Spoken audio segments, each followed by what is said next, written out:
അടിപൊളി ചായ ഉണ്ടാക്കാൻ പഠിച്ചാലോ? ആദ്യമായി കട്ടൻ ചായയുടെ കാര്യം പറഞ്ഞു തരാം. നല്ല പോലെ തിളപ്പിച്ച ശേഷം അതിലേക്ക് പൊടിയിട്ട് ഒരു 2 മിനിറ്റ് ഒന്ന് തിളപ്പിച്ച് ഒരു 2 മിനിറ്റ് കൂടി അടച്ച് വെച്ച് പെട്ടെന്ന് തുറന്ന് ചൂടോടെ ഒരു 3/4 ഗ്ലാസ്സാക്കി അങ്ങ് കൊടുക്കുക. ഇതാണ് നല്ല കട്ടൻ ചായ. ഇതിലേക്ക് വേണമെങ്കിൽ ഒരു ഏലക്കായ കൂടി ഇട്ടാൽ രുചിയൊന്ന് മാറും. ഇനി നമ്മുടെ വാടൻ ചായയാണ് ഈ കാണുന്നത്. ഒരു ഭംഗിയോ അല്ലെങ്കിൽ രുചിയോ ഇല്ലാത്ത ചായ. ഇതാണ് കപ്പ് ചായ. അതായത് വലിയ ഹോട്ടലുകളിലൊക്കെയാണ് സാധാരണ ഇങ്ങനെ കിട്ടാറുള്ളത്. ഇതൊരിക്കലും അടിക്കാറില്ല. നേരിട്ട് പാലും പഞ്ചസാരയും തിളച്ച വെള്ളവും പൊടി, കാപ്പിപ്പൊടിയോ ചായപ്പൊടിയോ ഏതാണോ ഇടുന്നത് അത് ഇട്ട് ഇളക്കി ഒരു കപ്പിലും സോസറിലും അങ്ങ് കൊണ്ടുവച്ച് കൊടുക്കും. ഒരിക്കലും ഇത് ആറ്റിയെടുക്കാറില്ല. ഇനി സാധാരണ കട്ടൻ ചായയ്ക്ക് പുറമെ നല്ല അടിച്ചായ എന്ന് പറയും, അല്ലെങ്കിൽ പൊടിച്ചായ എന്ന് പറയും. അടിച്ചായ എന്ന് വെച്ചാൽ അടിയിൽ പൊടി നിൽക്കുന്ന ചായ, അല്ലെങ്കിൽ പൊടിച്ചായ എന്ന് വെച്ചാൽ അടിയിൽ പൊടി നിൽക്കുന്ന ചായ. ഇത് സാധാരണ ഹോട്ടലുകളിൽ നമ്മൾ പറയാതെ തന്നെ അധിക ഹോട്ടലുകാരും ചെയ്യുന്ന ഒരു രീതിയാണ്.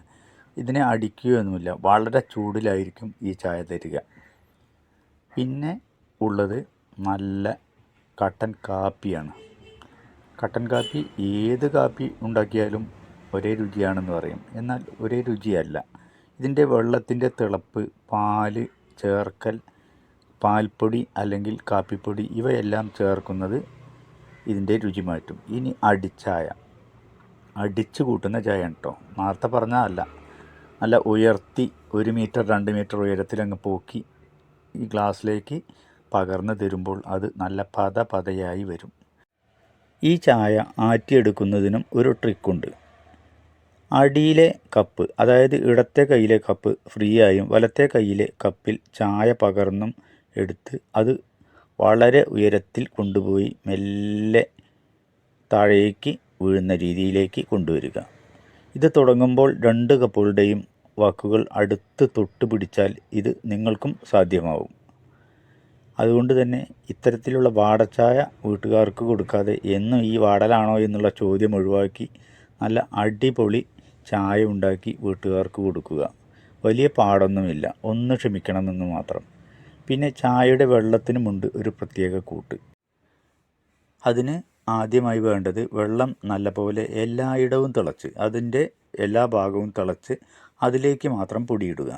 പൊടിയിട്ടതിന് ശേഷം തിളച്ച പാൽ അല്ലെങ്കിൽ ചൂടുവെള്ളത്തിൽ കലക്കിയ പാൽപ്പൊടിയാണ് അതിലേക്ക് ഇടേണ്ടത്. എന്നിട്ട് നിങ്ങൾക്ക് സ്ട്രോങ്ങോ ലൈറ്റോ എങ്ങനെയാണോ പൊടി വേണ്ടത് ആ പൊടിയാണ് അതിലേക്ക് ചേർത്ത് ഇളക്കേണ്ടത്. എന്നിട്ട് അരിച്ചെടുത്ത് മേൽപ്പറഞ്ഞ മാതിരി തന്നെ കപ്പ് ഉപയോഗിച്ച് ആറ്റിയെടുത്താൽ നല്ല ചായ കിട്ടും. ഇനി ഒരു ചായ കൂടി പരിചയപ്പെടുത്തി തരാം. ഇപ്പോഴുള്ള കൂട്ടുകാർക്കൊന്നും അത് അറിവുണ്ടായിരിക്കണമെന്നില്ല. സമാവർ ചായ എന്ന് പറയും. പണ്ടത്തെ ഹോട്ടലുകളിൽ ഒരു സമാവർ നിരന്തരമായി ഇങ്ങനെ തിളച്ചുകൊണ്ടിരിക്കും വെള്ളം.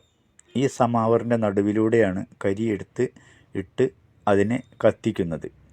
അതിൻ്റെ ഒരു ഭാഗത്ത് പാലും തിളയ്ക്കുന്നുണ്ടാവും, ഒരു ഭാഗത്ത് ചായപ്പൊടി ഒരു സഞ്ചിയിലിട്ട് വെച്ചിട്ടുമുണ്ടാവും. നമുക്ക് സ്ട്രോങ്ങോ ലൈറ്റോ എങ്ങനെയാണോ വേണ്ടത് ആ സഞ്ചിയിലെ ചായപ്പൊടി അതിൽ ഒഴിക്കുന്നതിനനുസരിച്ചാണ് വരിക. പണ്ടത്തെ ചായടിക്കാർക്കൊക്കെ അത് നല്ലവണ്ണം പരിചയമാവും. സ്ട്രോങ് ആണോ ലൈറ്റാണോ ഇനി വളരെ ലൈറ്റാണോ എന്നൊക്കെ അത് പിഴിഞ്ഞാണ് ചായ അതിലേക്ക് പകരുന്നത്. അതുകൊണ്ട് തന്നെ നമുക്ക് ഇഷ്ടമുള്ള ചായ അവർ പകർന്നു തന്നിരുന്നു. പിന്നെ ഒരു ചായയുണ്ട്, മെഷീൻ ചായ. ഇതിന് ഒരേ ഒരു രുചി മാത്രമേ ഉണ്ടാവൂ. രുചിയൊക്കെയാണ്, പക്ഷേ രുചിയൊന്നും മാറ്റാൻ ഇതിന് കഴിയില്ല.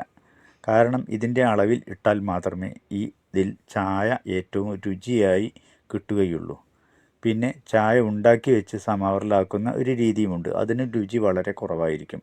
എപ്പോഴും ചായ നല്ല ചൂടിലും 2 3 ആറ്റൽ ആറ്റിയും കൊടുത്താൽ ചായക്ക്, ഏത് ചായക്കാണെങ്കിലും രുചി കൂടും, കട്ടൻ ചായക്കൊഴിച്ച്. പിന്നെ കട്ടൻ ചായ കൊടുക്കുമ്പോൾ എപ്പോഴും ഗ്ലാസ്സിൽ തന്നെ കൊടുക്കാൻ ശ്രമിക്കുക. അപ്പോഴാണ് അതിൻ്റെ ഭംഗിയും അതിനൊരു രുചിയും തോന്നുക. ഇനി നല്ല ചായ ഉണ്ടാക്കാൻ ഏകദേശമൊക്കെ പഠിച്ചല്ലോ. ഇനി നല്ല ചായ ഉണ്ടാക്കി അർഷിത് വ്ലോഗിനോടൊപ്പം ചേർന്ന് സബ്സ്ക്രൈബ് ചെയ്ത് ലൈക്ക് ചെയ്ത് ഷെയർ ചെയ്ത് കൂടെ ചേർന്നോളൂ. അർഷിത് വ്ലോഗ്.